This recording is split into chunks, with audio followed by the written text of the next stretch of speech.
This is NBC3 News at 11, winner of the Edward R. Murrow Award for Overall Excellence.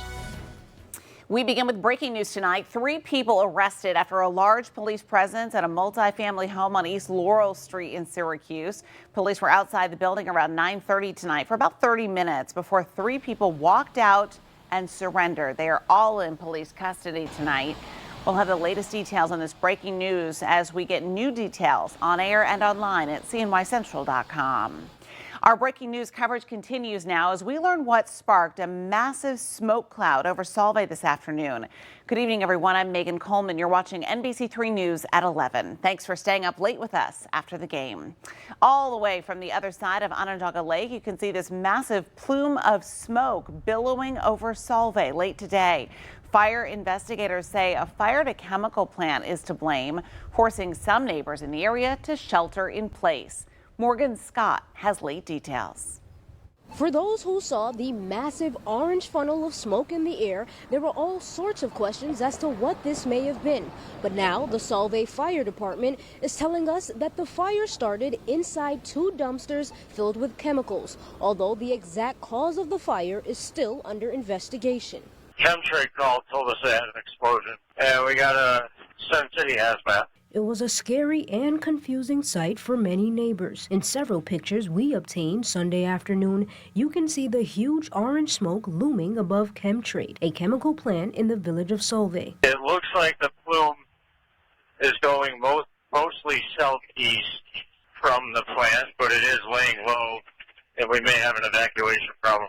The smoke could be seen from as far as Onondaga Lake Park in Liverpool, but with the help of the Syracuse Hazmat team and the Syracuse Fire Department, the fire was put out in about 45 minutes. We set up a perimeter, a half-mile radius south of the incident where the plume of smoke was going, and told people to shelter in place. We obtained that by a reverse 911 call.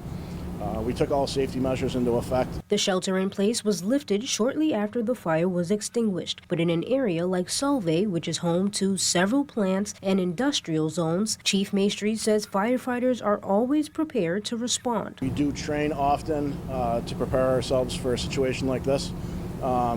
Situations like this, they don't come abreast often at all, but when they do come upon us, our guys are ready to mitigate it and isolate the issue to keep everyone safe. As of now, officials say there is no risk to neighbors in the area, and the current air quality presents no problem as that large orange cloud of smoke has now dissolved. Reporting in Solvay, I'm Morgan Scott. Morgan, thank you. New at 11. It was the Bills taking on the Giants in a Sunday night showdown at Orchard Park. The final score tonight, 14-9, as the Bills secure their 4th win of the season. Samantha Croston's in studio now with details on the game that will be remembered by how strange it was. Sam? I mean, truly just bizarro world in all facets, from injuries to fights to the score itself. I think this is a game that will be remembered by both Giants and Bills fans alike for quite some time. Let's start with the fact that we knew coming into tonight there were some players both teams would be without. For the Giants, Tyrod Taylor in at quarterback for Daniel Jones. Bills without Tre'Davious White, Matt Milano, and several other defensive players. Then during the game, Bills running back Damian Harris had a neck injury. He was actually carted off the field by an ambulance, so we're thinking about him tonight and monitoring his recovery. Not to mention, you then have all of the flags, penalties, and fights that this game endured. It started right at the beginning of the game. It continued into the 3rd quarter. I mean, look at these fights in Orchard Park. And then, on top of all of that, you have perhaps the weirdest part of all, which is the score itself. 14-9 the final. The score was Giants 6, Bills 0 at halftime. It has been 5 years since the Bills were shut out for the entire first half. So truly crazy and strange at the start. The same thing can be said about the way the game ended. And coming up in sports, Ashley Wenskowski joins me to show you how that all went down. Megan. All right, one to remember. Sam, thank you. Let's check your forecast now as we head into a new work week. Meteorologist Peter Hall's in the Weather Center for us now. Pete? Well, we start the work week much like we ended the weekend. We're going to have some occasional showers and sprinkles, and we're having those right now. The Fossil Surface Experts Live Triple Doppler radar.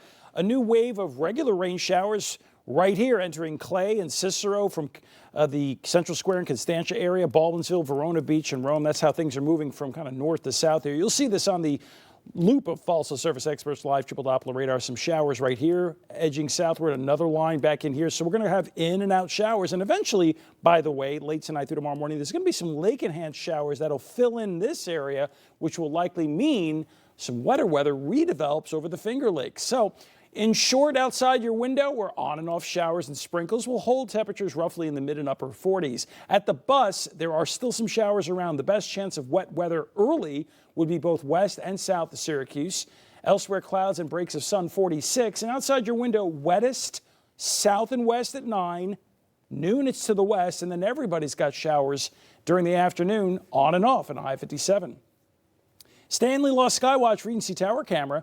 Well, it is, of course, nightfall, and things are fairly quiet as we go in and out of some drops of rain.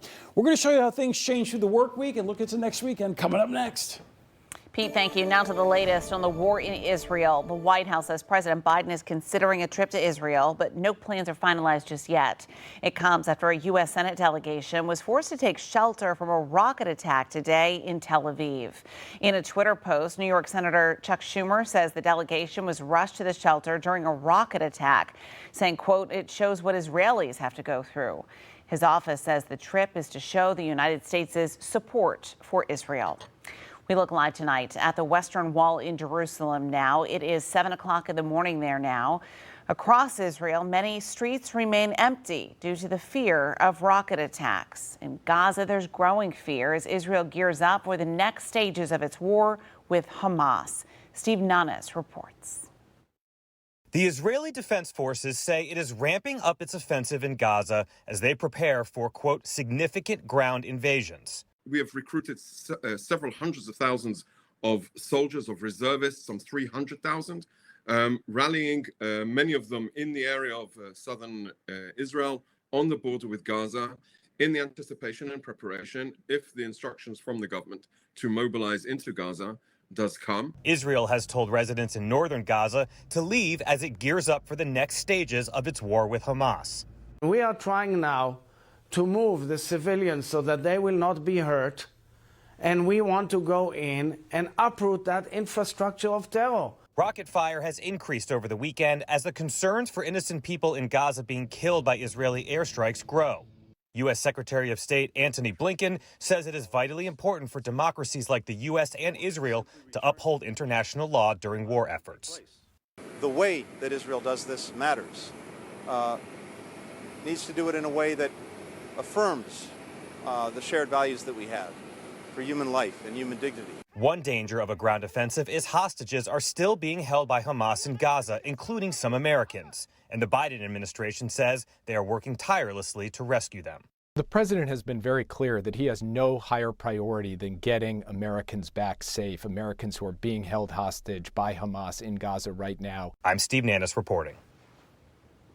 Just in tonight at 11, the House of Representatives is expected to vote Tuesday to elect a new speaker. The House has been paralyzed without a speaker since Kevin McCarthy was voted out nearly 2 weeks ago. Representative Jim Jordan of Ohio is currently the frontrunner in the Republican Party. Until a speaker is elected, the House likely cannot pass legislation, including additional aid to Israel. The pharmacy chain Rite Aid has filed for Chapter 11 bankruptcy. In filings to the Securities and Exchange Commission, the company says it would be unable to file its latest quarterly report. Earlier this year, the company was sued by the Department of Justice for processing illegal prescriptions for painkillers.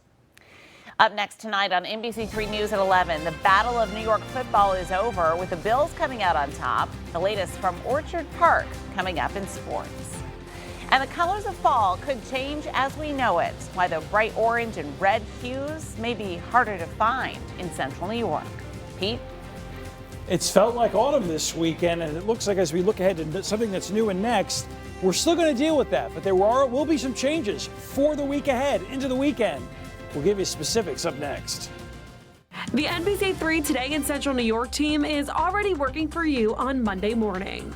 We're taking you behind bars at a local jail, deputies working overtime, doing a job many of us don't want. They could come in drunk and on drugs, they can come in cooperative. This exclusive report at 6:30 a.m.